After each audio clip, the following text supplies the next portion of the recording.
Então, medroso e desconfiado, voltaram correndo o morro abaixo, e Cristão prosseguiu em seu caminho. Enquanto pensava no que ouvira, apalpou o peito à procura do livro e descobriu que já não o tinha. Entrou assim em grande aflição. O que fora feito de seu presente inestimável? Um guia e conforto em tempos de dificuldades, e o seu ingresso para o portão celestial? Como poderia prosseguir sem ele? Cristão não sabia o que fazer. Por fim, recordou-se de haver dormido no caramanchão e não se lembrava de ter visto o livro desde então. Caindo de joelhos, pediu a Deus que o perdoasse por seu descuido e pecado de haver dormido no caminho.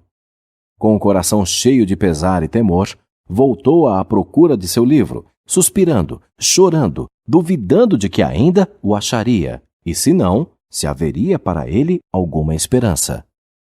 Ao avistar o caramanchão, construído pelo bom Senhor para dar ao viajante solitário e fatigado um pouco de descanso, a fim de que pudesse continuar a jornada, ele bradou: Ó desprezível homem que sou, para dormir durante o dia em meio à dificuldade, cedendo à carne, usando em meu interesse o conforto que o Senhor preparou para aliviar o espírito dos peregrinos exaustos da viagem.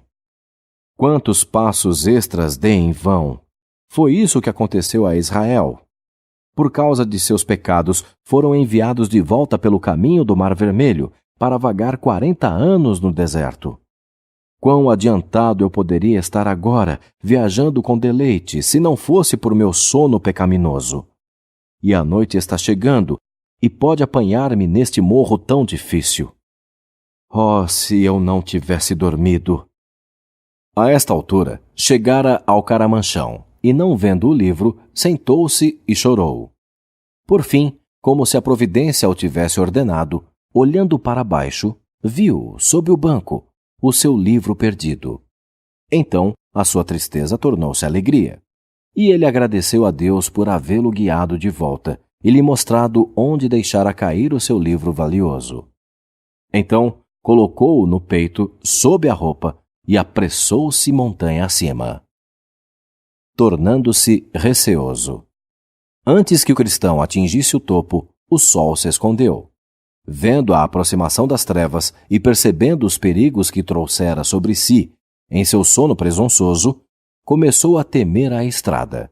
Agora preciso andar no escuro, pensou ele, e ouvir os ruídos das lúgubres criaturas da noite, por causa de meu sono negligente. Lembrou-se então do que medroso e desconfiado lhe haviam dito sobre terem visto leões no caminho. Estas feras, cogitou, estão espreitando à noite por uma presa. E se me atacarem? Não tenho nada com que me defender. Como poderia repeli-las ou escapar de ser feito em pedaços? Enquanto estava deplorando a sua sorte infeliz, avistou luzes à frente e um edifício imponente surgiu na escuridão.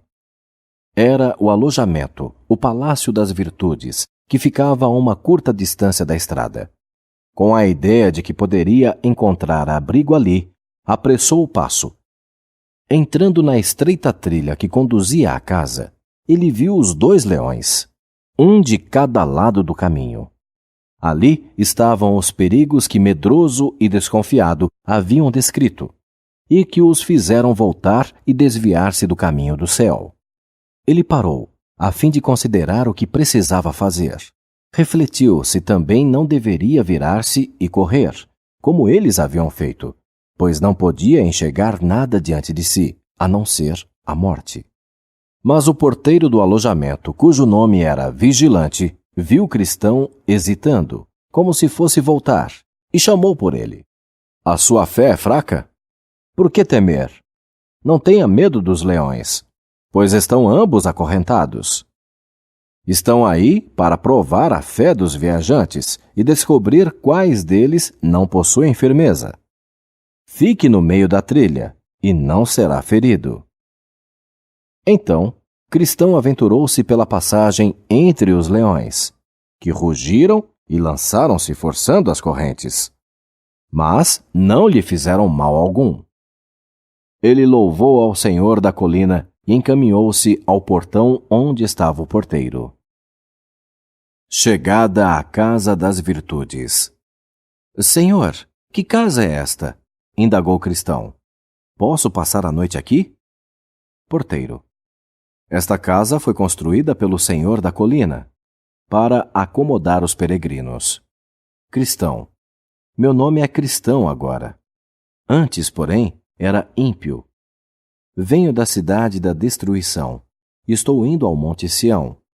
Já que a noite chegou e não conheço o caminho adiante, gostaria de pernoitar aqui, se puder. Porteiro. Mas como foi que você chegou tão tarde? Cristão. Eu teria chegado aqui bem mais cedo, mas, descuidado homem que sou, quando me sentei para descansar no fresco caramanchão, no flanco da montanha, peguei no sono. Devo ter dormido 1 hora ou mais, e atrasei-me ainda mais porque, em meu sono, deixei cair o meu livro sagrado, e não senti falta dele, até que cheguei ao topo da montanha. Tive então de fazer todo o caminho de volta até o caramanchão para encontrá-lo. Porteiro. Bem, vou chamar uma das donzelas, e se ela gostar de sua história, apresentá-lo-á aos demais ocupantes, de acordo com as regras da casa. Então o vigilante, o porteiro, tocou um sino, e logo apareceu uma dama bonita e serena, cujo nome era Discrição. Porteiro. Este homem está numa viagem da cidade da destruição ao Monte Sião. A noite surpreendeu-o aqui, e ele gostaria de pernoitar nesta casa. Discrição perguntou-lhe o nome, como ele encontrara o caminho reto, e alguma coisa sobre o que ele vira no caminho.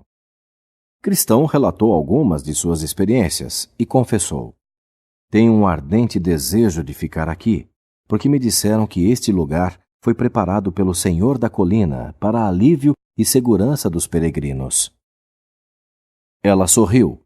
Pensou por um momento, com lágrimas nos olhos, e então falou: vou chamar 2 ou 3 de minhas ajudantes.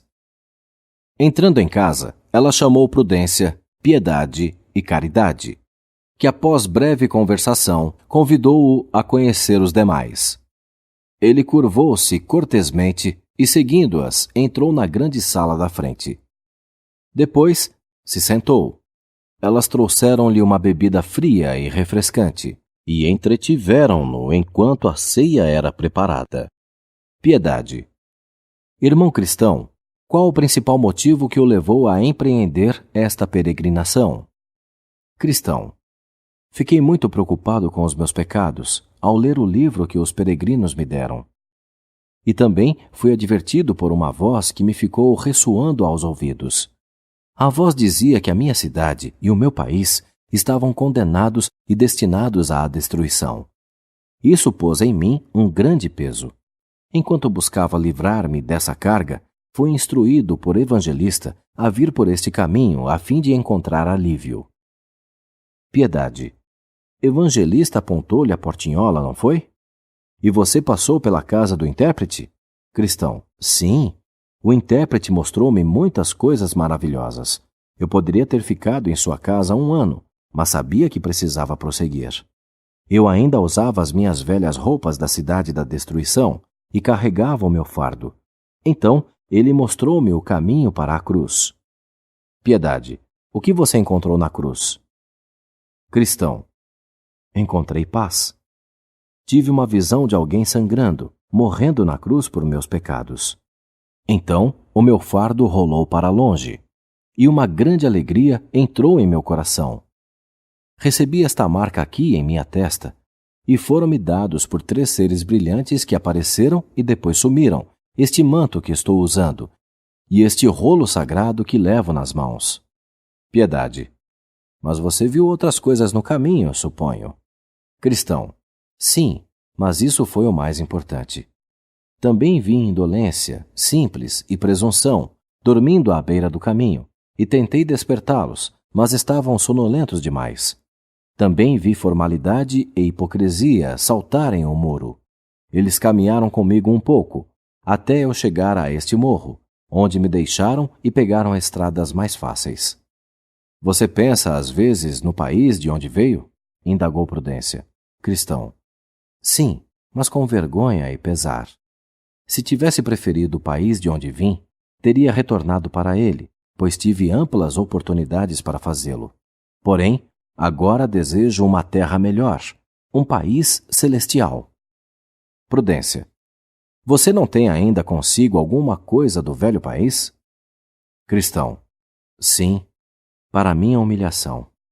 Ainda tenho no íntimo meus velhos pensamentos carnais, que deleitavam aos meus compatriotas, bem como a mim mesmo, mas agora eles são o meu desgosto, e não a minha alegria. Se eu pudesse me livrar dessa natureza carnal e fazer tudo o que prefiro, jamais teria outro pensamento vil.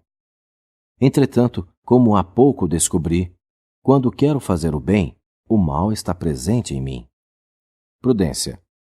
Não há ocasiões em que essas coisas carnais das quais você falou parecem ter sido purgadas? Cristão. Sim, essas ocasiões são as horas de ouro da minha vida. Contudo, essas experiências não são muito frequentes, nem duram tanto quanto eu gostaria. Prudência. Você pode se lembrar por quais meios obtém essas experiências vitoriosas e felizes?